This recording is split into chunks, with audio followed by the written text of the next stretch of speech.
Welcome to Zooming In at the UnPopulist. I'm Landry Ayers. The first year of Donald J. Trump's second term as the President of the United States has been not only tumultuous for America, but also the rest of the world. Just as at home, he has disregarded existing international institutions and standing alliances to chart a very different foreign policy course. Trump has threatened long-standing European allies with steep tariffs and military action, and traditional adversaries, such as Russia, with relative warmth and friendliness. Are there any broader theories guiding Trump's actions? What are the aims of his MAGA advisors? And what does the Trump presidency portend for America's standing as the champion of the liberal international order? If that order permanently collapses, what will replace it, and how would that affect American interests? The UnPopulist's editor-in-chief, Shikha Dalmia, discusses with Pulitzer Prize-winning author Anne Applebaum, a historian. Anne, who writes for The Atlantic, has penned the most incisive and prescient analysis about the emerging alliance of global authoritarians, Russian disinformation campaign, the Ukrainian war, and more. We hope you enjoy.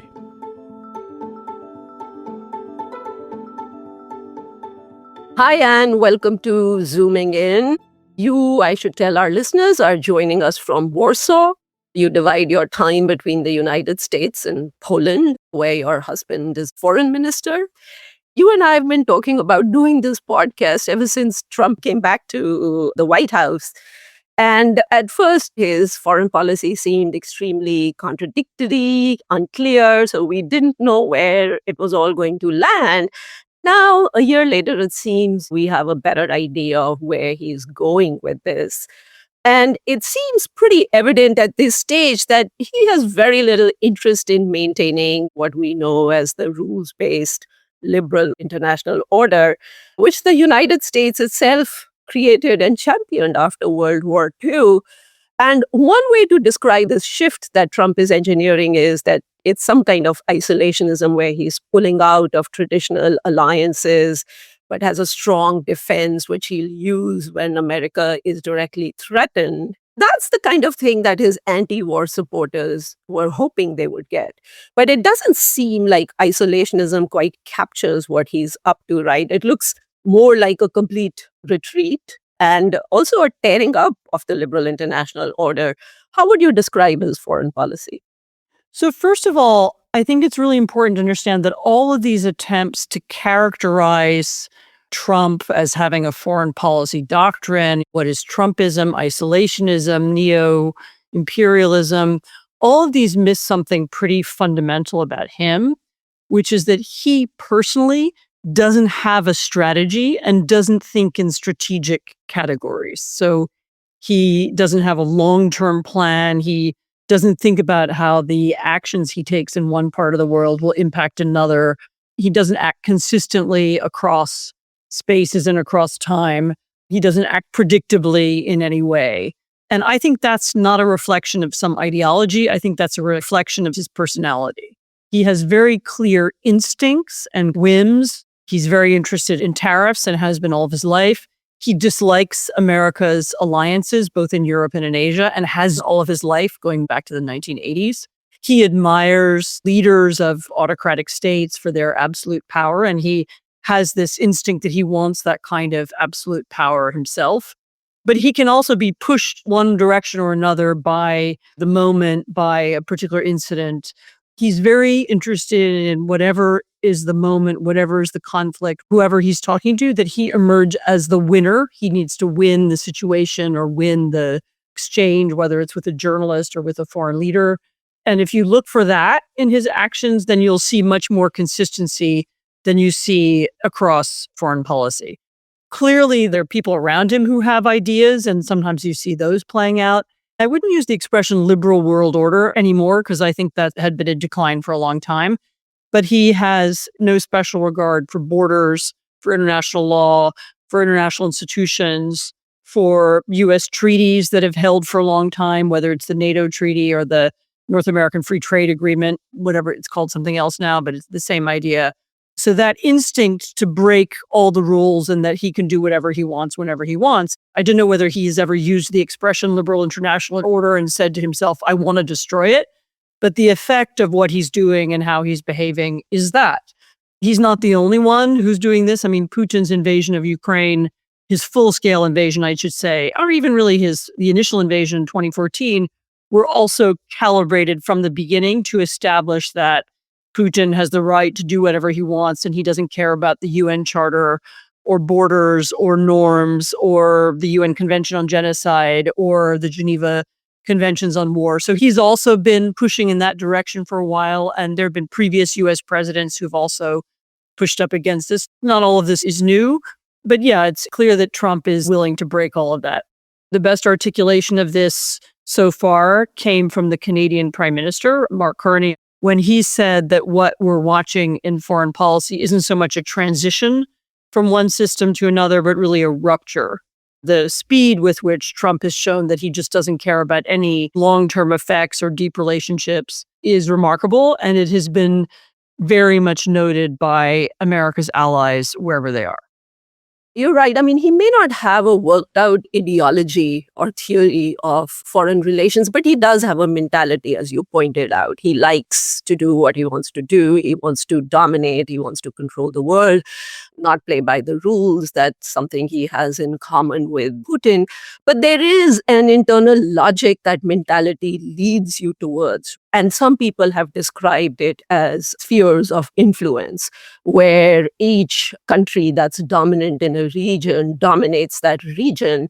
And the great powers make deals to stay off each other's territory and also collaborate and have partnerships. And Witikoff and Steve Miller has definitely been talking about something like that, that the US is going to dominate the Western Hemisphere and they may leave China to dominate the East and Russia, certain parts of Europe. So even though he may not be intending to go there, do you think the world is now going to fall into these spheres of influence with great powers dominating that sphere? So 2 or 3 things to say. One is that the idea that the world is divided into 3 spheres of influence is a Russian idea. And there's a kind of Russian fantasy about the world divided in this way.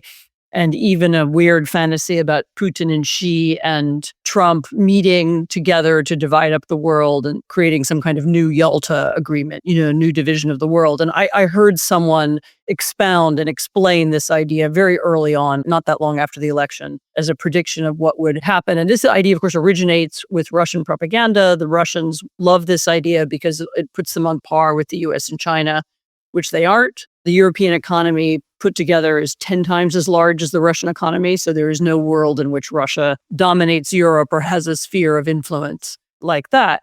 It is clear that there are also people in Trump's entourage. I mean, the authors of the National Security Strategy, Stephen Miller, Pete Hegseth, there have been several people who've used language that make it sound like the US should return somehow to the Western Hemisphere. And sometimes the implication is that the US would then also more or less abandon Europe and let the Europeans do their own thing, and also more or less abandon Asia and let China do its thing and let the Japanese and the South Koreans and maybe the Indians and Filipinos worry about their own problems. So there is that tendency as well. Again, as I said, I don't think Trump himself has worked any of this out, but there are people around him who are pushing hard in this direction.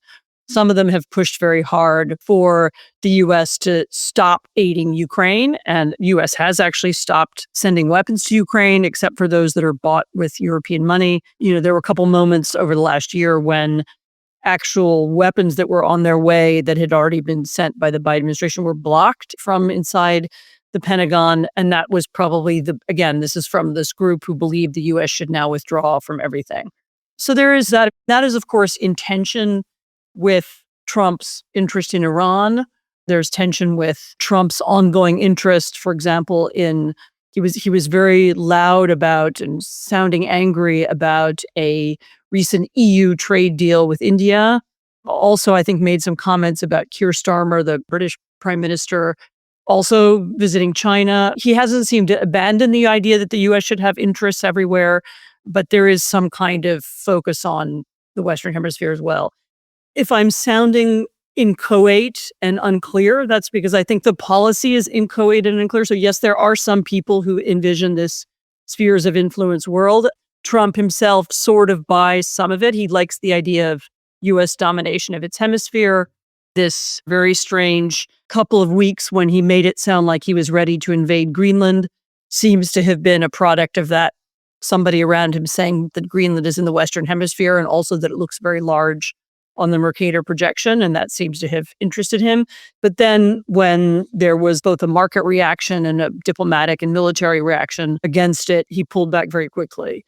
So yes, I think that's part of his thinking, or not really his thinking, it's part of his administration's thinking, but it isn't very clear how exactly it would work.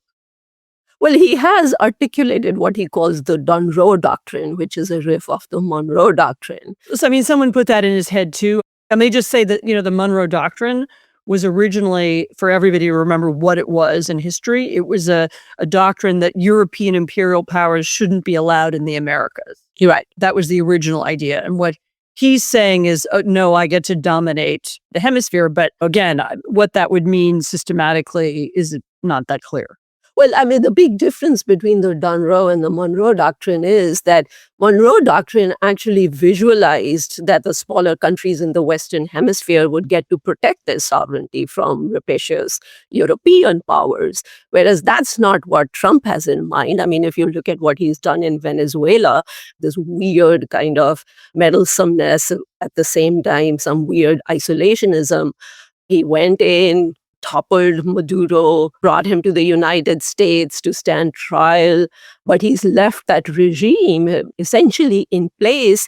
And the best we can tell is because they are playing ball with him when it comes to the country's natural resources and especially oil interests, right? So he's got this idea he can sort of dominate whoever he wants in this hemisphere, and they just have to suffer. I mean, like the whole old Thucydides quote, which is that dominant powers will do what they must and the weak will have to suffer as they should, or some version of that. I'm mangling that quote. But it is, very much what he's done in Venezuela and what he wanted in Greenland bespeak of this mentality of domination. So Venezuela is a peculiar story because, of course, there was a popular democracy movement in Venezuela, and they did indeed want Maduro gone, and they were not sad that he was gone, in other words. And so there was a lot of hope on that day when he was first captured that this would lead to a regime change. And you're right that it has not. Clearly, there are divisions in the administration. There was even one moment when Marco Rubio gave the legal reasons why this was justified. And, Maduro had been condemned by a court in New York, and he was being held on trial for violating law and so on. And then Trump very clearly said, no, it's all about the oil. And so this is, again, Trump's instinct, his transactionalism, his feeling that what we want out of other countries is not to benefit the citizens, not to create a better government, not to create a better democracy or a more legitimate government or more just government in Venezuela. Like the point is just to take their oil and use it to benefit companies. And it's already emerging that there are companies that will be the immediate beneficiaries who have some relationship with Trump or his family. So another element that's really important in his foreign policy is personal financial interest. Yeah.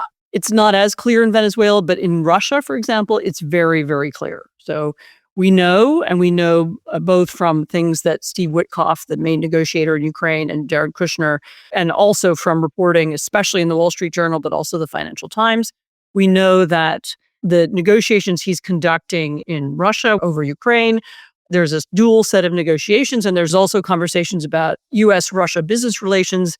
And there have already been concrete offers to specific American companies, including some with links to Trump and his family.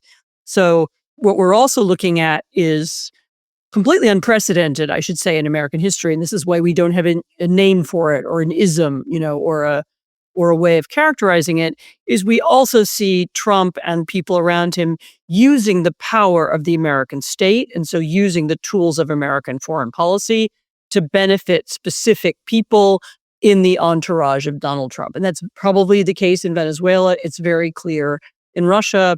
There are also big Trump family interests now in the Middle East, in Saudi Arabia. And it's naive to imagine that those don't also affect U.S. foreign policy in that region as well. So, we see the immense power and might of the United States being shaped by private interests of the president. And that's not happened in America before. That's an aspect of it I think helps explain Venezuela, not entirely. I think it helps explain some of the Middle Eastern policy, and I think it also helps explain the policy towards Russia and Ukraine. Especially Ukraine, right? I mean, the parallels between Ukraine and Venezuela are in this respect quite striking, that the peace deal, not the latest one, but last February, but even this one, what America was asking Ukraine to do in exchange for its any kind of protection was taking over essentially the country's oil reserves, rare earth metal reserves, other things into perpetuity. 50% of Ukrainian resources were supposed to be handed over to the United States. It's just not a deal that Zelensky could go for. And the one difference is that in the last peace plan that they proposed, they want Zelensky to hold elections after 100 days, whereas they are allowing the corrupt Maduro remnants to stay on. And the difference is, in my view, that Zelensky is not playing ball in the ravaging of his country in a way perhaps that Maduro... Yeah, no, I don't think that's the reason. I think the reason is that this is something that Putin wants, because Putin's big goal in Ukraine hasn't changed. And so the big goal is to undermine the Ukrainian state, to put a puppet regime in place. He's failed to conquer it militarily, but to have a kind of Ukrainian regime in place that will be somehow more compatible with Russia. He wants to remove Zelensky, and he has convinced the Americans to help him remove Zelensky. And that's his goal with the elections. And then you would see play out in Ukraine what you saw recently in Moldova and Romania and elsewhere. You would see a kind of Russian campaign. And I'm not saying it would work, but they would certainly try to run an election campaign that would benefit Russia. So I think that's the purpose there. I mean, you're right that the U.S. pressure on Ukraine, both for the minerals and that crazy deal that was presented at the beginning, initially as a kind of fait accompli. A piece of paper was given to the Ukrainians, and they were told to sign it as if it were legal somehow, as if the Ukrainian president could sign away the country's mineral wealth in perpetuity. But the current negotiations are putting pressure on the Ukrainians to give up territory that the Ukraine controls. Right. And that is also a Russian demand. And it's a Russian demand because the Russians also believe that this would weaken Ukraine and make Ukraine harder to defend. And so that's why the Ukrainians are resisting it. But you do see the U.S. playing along with Russian demands almost all the way through these negotiations, somehow hampered by European interventions, maybe by Zelensky himself. The U.S. hasn't yet, anyway, fully aligned itself with Russia, but you do see some alignment happening. There are many reasons for that. I mean, I think that same element inside the administration that talks about spheres of influence wants to give Ukraine to Russia or doesn't care in any case. But then I think there's also this business interest that others around Trump also have. I mean, the other remarkable thing about that peace deal that was offered was that Ukraine was supposed to permanently give up its aspirations to be part of NATO and also scale back its military troops by a certain amount, without any real security guarantees from the United States. It was just absolutely astonishing that they thought they could offer this to Ukraine. So the point about Ukraine is that the war isn't over until the Russians understand that they can't win. In other words, the Russians have to say, okay, Ukraine is going to remain as an independent state. We can't conquer Ukraine. The imperial colonial project didn't succeed. And so when that moment comes, when the Russians understand they won't win the war, then it's over. But what's happened over the last year is that the Trump administration has constantly given Putin reason to believe he might still attain his goals. He might, through negotiation, through U.S. pressure, through the manipulation of Donald Trump, which is very effective. A photograph of Putin and Trump that Putin gave to Trump has now been put up on the wall at the White House, for example. So they think that through all of this, they will gain territory and they will eventually gain dominance in Ukraine that they can't win by themselves. So that's what's happening. And the Ukrainians know that any temporary ceasefire under these circumstances is temporary unless there is, and it's not only temporary, but could be damaging, because a Ukraine where there's a ceasefire, but no guarantee that fighting will stop permanently, is not a stable country. Yeah. Who will invest there? Who will want to stay there? Will the Ukrainian refugees come home? Nobody's going to come home to a country that's about to go to war again. Right. And maybe under worse circumstances. And so that's why the Ukrainians have really, since Zelensky's first visit to the Oval Office last year, the notorious visit, that's why they keep talking about security guarantees, because they know that without some reason to believe that the war is really over, then it's not over. And that's where we are right now. Moving on to Europe and America's relationship with Europe, in his Davos speech a couple of weeks ago, the speech was full of bluster and self-congratulation. That was also the time when he was still pressing Denmark to hand over Greenland to him. He's mercifully, as you pointed out, abandoned that plan for now. But what was striking is his criticism of NATO and Europe in that speech. Did he simply echo the usual American gripes that they are freeloading, not providing enough for their own defense, and those usual kind of critiques? It actually echoed something that has been laid out in the National Security Strategy Plan that was released last fall. And what is striking about the document is that it doesn't just accuse European allies of underinvesting in their defenses and all that. It goes further. It portrays Europe as adversaries engaged in what it calls civilizational erasure. What does this administration mean by that term? And how is this civilizational critique going to play out in US policy towards Europe? So we'll see. I mean, this actually began also almost a year ago with J.D. Vance's speech at the last Munich Security Conference. The next one's coming up soon. Apparently, he's not coming. At least that's what I've been told for the moment. And the idea that liberal European countries, and by liberal, I mean center-right, center-left European political parties, are somehow the enemy of America, or really they're the enemy of the MAGA movement, has been in circulation for a long time. And this is really a domestic argument that by simply existing, by maintaining liberal democracies, by maintaining liberal institutions, by maintaining freedom of speech and independent courts and an independent media, these European countries are a threat to the MAGA movement because they show that there is still an alternative. I mean, they dislike those countries for the same reason they dislike the Democrats in the United States. They see them as political enemies. And not unlike the way Putin sees them as political enemies, because they have an ideology which is different from theirs. Again, I'll be a little inchoate because I don't think everybody in the Republican Party thinks this, and I don't think even everyone in the administration necessarily thinks this, but there is a group of ideologues. You could include the vice president, you could include some of the team at the State Department, others around Donald Trump who do believe this, and they think that a Europe which is liberal democratic, and also, I mean, they focus on immigration, failing to recognize that actually immigration in Europe, despite all the news and drama, is lower than in the United States. There is no European country that is likely to be majority immigrant anytime soon, whereas there are U.S. states that will be. They're transplanting an American obsessions to Europe. What it will mean in practice is very interesting. I mean, actually, there has already been some both U.S. tech companies and U.S. political support for European far-right and autocratic populist political parties, attempts to help them win elections. We know U.S. internet platforms have also participated in attempts to undermine sitting prime ministers and governments and to promote the interests of kind of MAGA-fied European parties that are more aligned with Trump. It's a little too close to home for me in Poland, but the current Polish president did get direct support from Trump during the Polish presidential election campaign, continues to do so now in a way that's unusual and different in American foreign policy, as opposed to the actual government of Poland. Poland has a prime minister who actually runs the government, and his president is a constitutional figurehead.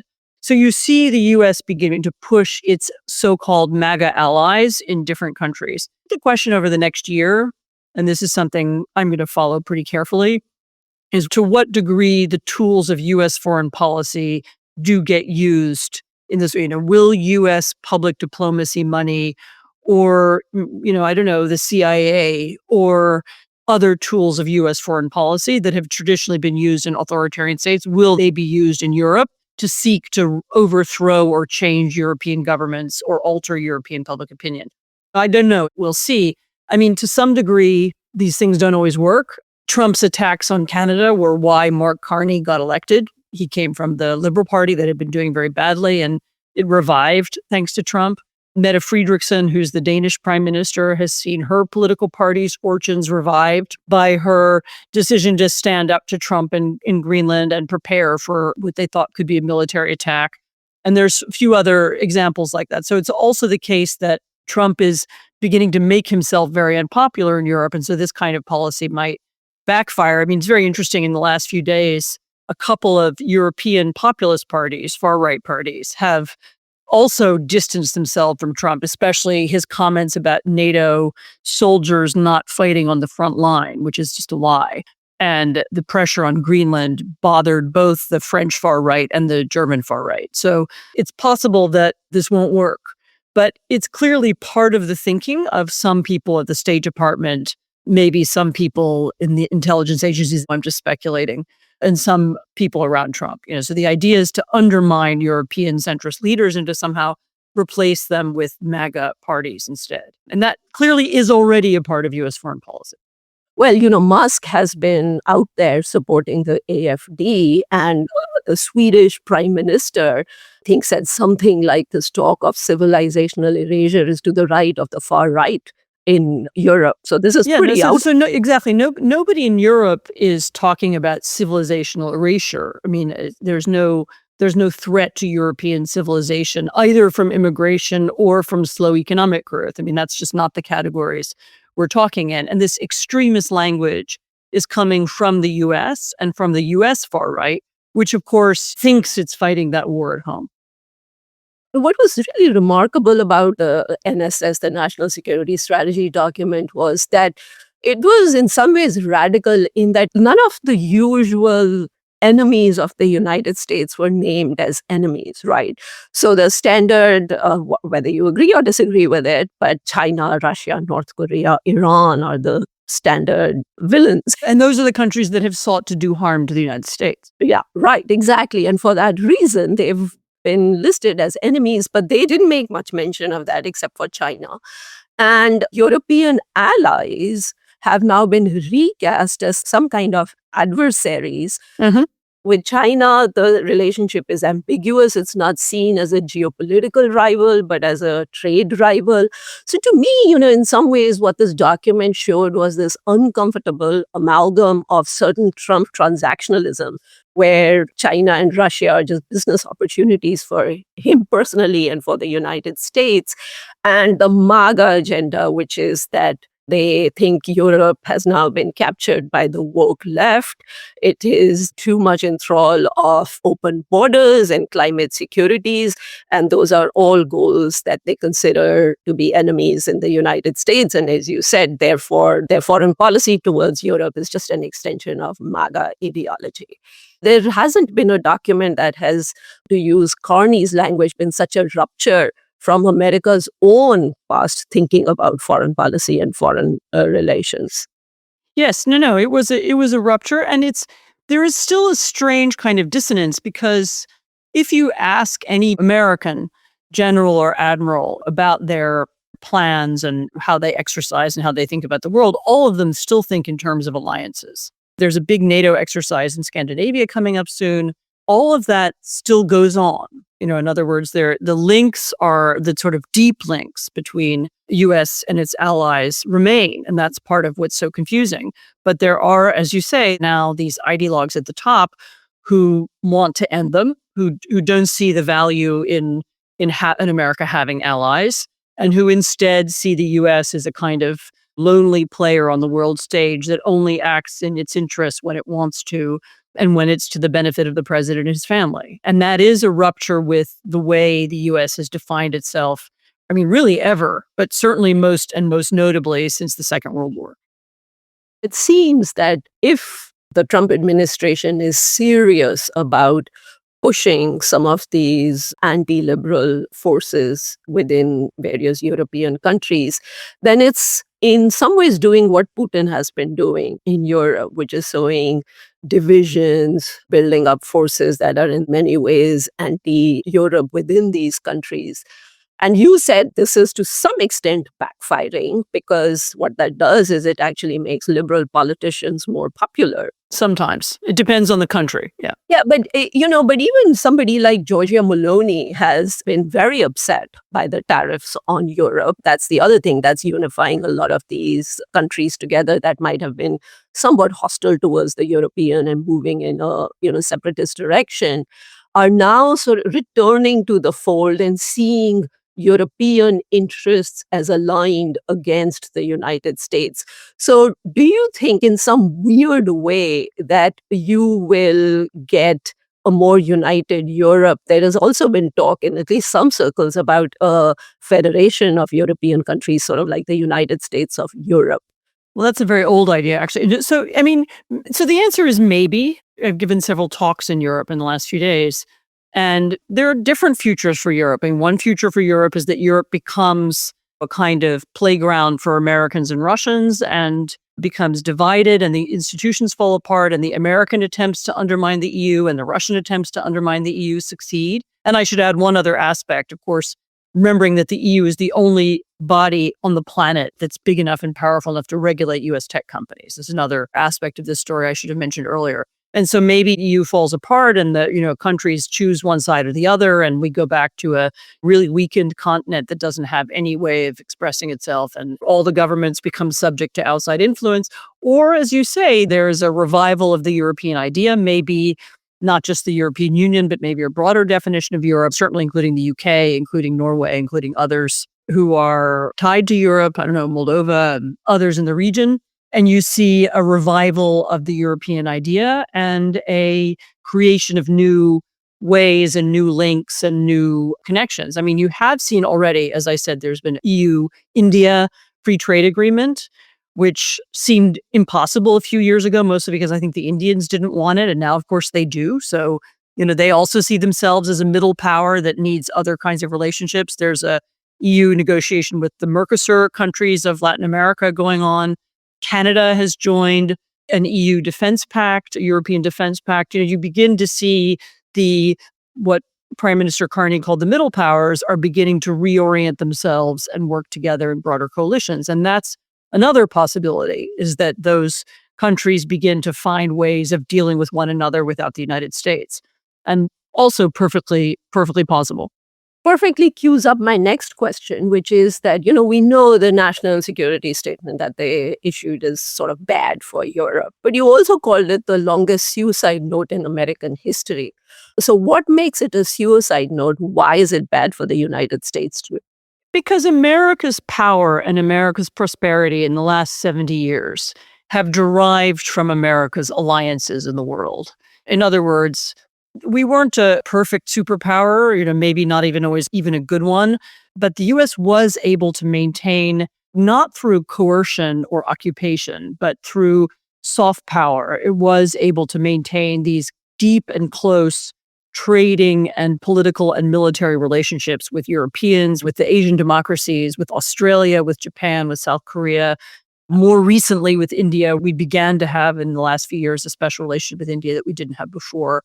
And those relationships were the foundation of U.S. influence, of U.S. commercial influence, of U.S. prosperity, of U.S. ability to be the most influential country in the world. And without those powers, the U.S. does shrink, and it shrinks economically as our former allies jettison our, U.S. bonds or U.S. investments, as the U.S. loses markets, as the U.S. is eventually forced out of its military presence in different places. All those things will begin to shrink and change.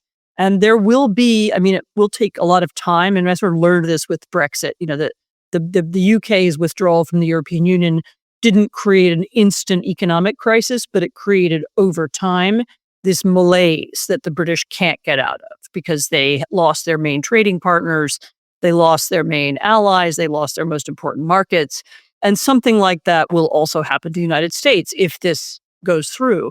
The US will lose its markets, it'll lose its trade. There are a lot of ways in which US political power translates into economic success in ways that most Americans don't know. So if, European country X is thinking about buying fighter jets or even building a big piece of infrastructure, say a nuclear power plant, something like that, all of them have choices about which companies to buy from. And they could buy from European countries. South Korea makes nuclear power. They have these choices, and a lot of choices are often made because, look, we need a good relationship with the United States. The U.S. is our primary NATO ally, and so we're going to choose the U.S. for this project. And that will come to an end. If the U.S. is hostile, if the U.S. is an adversary, the U.S. is seen as trying to undermine Europe, or if the U.S. is just no longer important, then all those kinds of decisions will shift. And the kind of automatic first place that American companies got and the automatic treatment that they received will end. And as I said, it isn't something that people will feel in one day to the next, and maybe not even during this administration, but it will happen.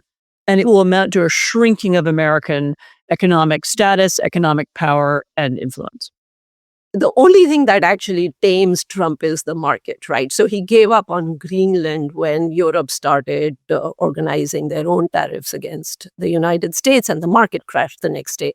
The trouble is that right now the US economy is growing by about 5% almost. Growing more slowly than others, but yes. Well, faster than Europe. I mean, the size of the US economy has doubled since 2009, the financial crisis, and Europe is essentially stagnant. And I think that's going to be a big part of it, that the Europe really does need to get its economic act together. And well, one of the things Europe might have to do is reject American technology and begin to invent its own. And then that's a lot longer coverage. Also, Polish stock market went up something like, it's between 30 and 40% last year, which is higher than the U.S. stock market. So you need to make some differences. I think you're right. All I'm saying is, till the United States actually starts feeling the economic effects of, its foreign policy, it is going to be hard to tame this administration and also a future MAGA administration, because Trump sees this moment as just sort of monetizing these alliances, right? I mean, I described Trump's foreign policy and his approach to these alliances as one hand clientelist and the other hand predatory. So these are client states. Europe is a client state and it needs to pay for its security and what it's worth, or he wants to use it to get very favorable deals for the United States. So it's one or the other. So, and it can't stand. I mean, no self-respecting country is going to abide by giving up its sovereignty in this way. So it will at some point come back to bite the United States. My fear is that the US has longer running room than I wish. Well, it might take a long time. As I said, what are we now, 10 years after Brexit? And now you finally have, not everybody will say it out loud, but it's clear that it was a mistake. And it might take that long in the United States. I don't know. I mean, maybe the markets will go on. I mean, as you know, in the US, we have a very strange economy. We have an economy where the very wealthiest are getting wealthier, and they power a huge part of the economy, with, from restaurants and consumption and other things. And then you have a large part of a number of Americans ever more precarious, no access to healthcare. Some very large number of Americans, if they got a $10,000 healthcare bill, would be unable to pay it, would be bankrupted by that. And so you have a strange moment for the U.S. economy where somebody described it as bipolar. But moving on to the future, Mark Carney, as you mentioned, described what has happened on the world stage as a rupture in the international order. But is this a reparable rupture? In other words, Trump is getting quite unpopular. And if we get a Democrat in the Oval Office in 2028, and America once again gets serious about its alliances and the rules-based order, do you think America can recover its role as a champion and a leader of that order? I'm not sure, partly because a degree of trust has now been broken that will never be recovered. Europeans know that U.S. politics will always be determined by 40,000 people in Wisconsin, and the U.S. could shift rapidly and dramatically in one direction or another based on a single election. And the vision of the U.S. as a more or less stable and steady power whose foreign policy had some elements of predictability that dates, as I say, from at least 1945 to the present. I think this is permanently gone. And I also think from the European point of view, the anti-European and indeed anti-democratic elements of American society that support this administration are still there. They will still continue to produce members of Congress who play to that constituency and maybe future presidents. And you can't count that out. The U.S. now has a big constituency for authoritarianism. I mean, we haven't even discussed U.S. domestic politics, for the undermining of institutions. And I think Europeans know that. And so I don't think that the status that the U.S. once had, the automatic acceptance as the leader of the democratic world, comes back anytime soon. Also, what might happen is these wild swings in foreign policy priorities. I mean, that national strategy paper. What is America's national security threat? It is subversive foreign elements that are entering the country. It's kind of like a borders first mentality. And national security consists of stopping the flow of immigrants and drugs into the country. Whereas a democratic president is going to have very different priorities. Climate security was Biden's stated priority, along with defending the country from pandemics and energy security, food security. So from one president to the other, you're going to get these wild swings in foreign policy priorities, which America has not witnessed before. It's, part of the general polarization. It's also the case after Julius Caesar, the Roman Republic did not return. After certain things are broken, they become hard to fix. And as I say, there's a whole another couple of hours we could have discussing U.S. politics to decide whether that's happened or not. But I think things are different from now on. So I don't want to end on a down note. So here is a cheerful scenario for you. Tell me what you think about it. I mean, I have frankly always felt that a global order that is anchored in one superpower, even if it's a liberal democratic superpower, is inherently not desirable. I mean, power corrupts, absolute power corrupts, absolutely. And the US has not been very fair, as we know, in how it's implemented international rules and the special favors it has bought for itself and its allies. And also, America's commitment to NATO, for example, has always been somewhat fragile, or not always. In the last 20 years, it's become more fragile. Russia doesn't pose the same kind of existential threat to America as it does to Europe. America is an ocean away. So it was never, in my view, realistic to expect that the United States was going to bankroll European security indefinitely. So given that asymmetry, do you now think we are moving towards a more symmetric world where the European powers are going to beef up their own defense systems and become more powerful within their own orbit? And similarly, who knows, Japan may step up and strengthen its own military and become more of a superpower in Asia that'll anchor liberal democracies in that region. And with some luck, if the United States recovers its commitment to liberal democracy, the US can anchor the Western Hemisphere as a liberal democratic power. So you've got several liberal democratic powers anchoring different parts of the world. Is that a tenable scenario? It's possible. I mean, there is as we've just discussed, I mean, there is a good way out of this where the middle-sized powers, the liberal democracies, begin to work together, maybe even across traditional alliances. Japan, Australia, Canada, Europe could be made more real, especially if they focused on particular issues that they all agreed on and didn't try to create another international institution. So there is a world in which those countries revive not just their military power, but their tech industries, and they begin to push in a different direction. And that is, I mean, again, I talk to a lot of European audiences, and that is the most positive scenario. And that's the one that European leaders are beginning to think about. So yes, it's possible. Well, on that happy note, thanks a lot, Anne. This was great. Thank you so much. Thank you for listening to Zooming In, a project of the UnPopulist. To get all of the updates from our new series, Executive Watch, make sure to subscribe for free at theunpopulist.net. Until next time.